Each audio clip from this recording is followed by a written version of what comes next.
Hi, I'm Anna Licanio, and I'm the World Bank online editor for Southeast Asia. Last week, people sent us questions through Facebook, Twitter, and the World Bank blog asking about jobs and education. With us today at the Thailand Creative and Design Center is Mr. Lars Sondergaard, a World Bank education specialist.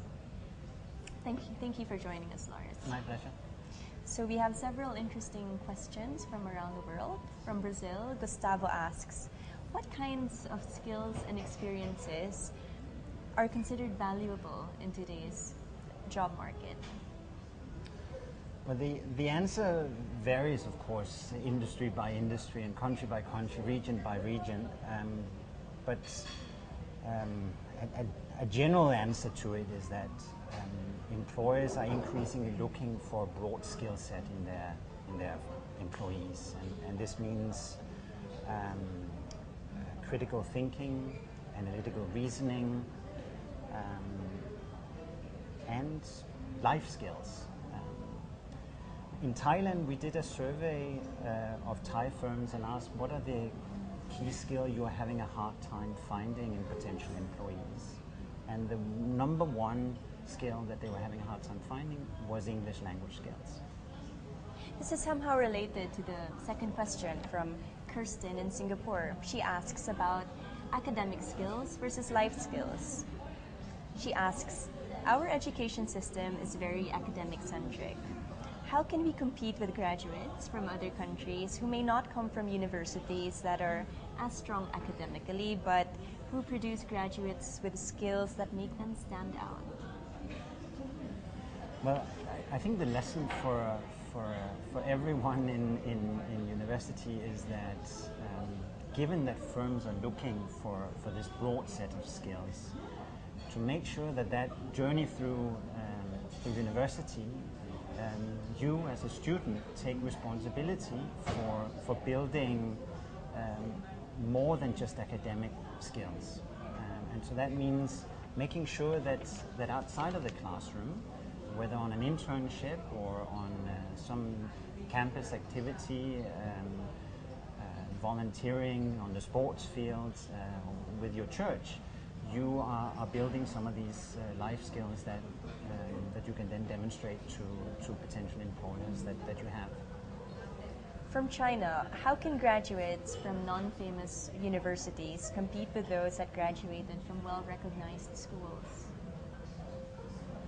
I like this question a lot because it points out one of the things that I think need to change in university across the world, and that is the name on your diploma matters a lot more than you being able to demonstrate that during that process of acquiring that diploma, you are now mastering a certain skill set.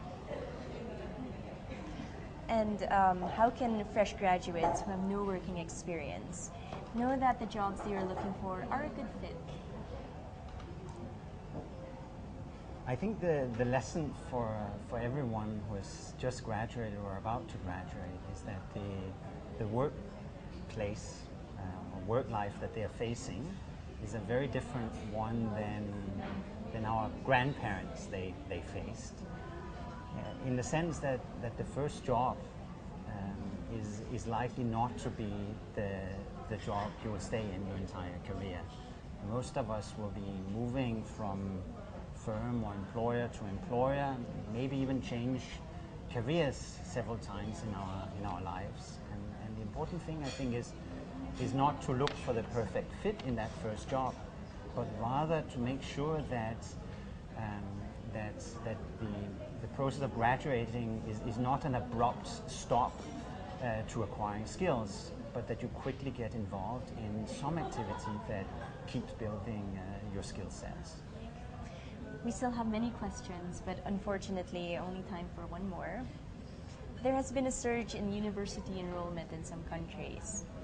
Should we put more people into college only to see them jobless after graduation? It's true. Enrollment in higher education has gone up in almost all countries around the world, and in some instances doubled or tripled or even quadrupled over 10, 20 years. But in most places, it is still the case that completing a university education is a very good investment from the individual's perspective, meaning the likelihoods that you will find a job and the likelihood that you will make more than you would have otherwise is still much higher.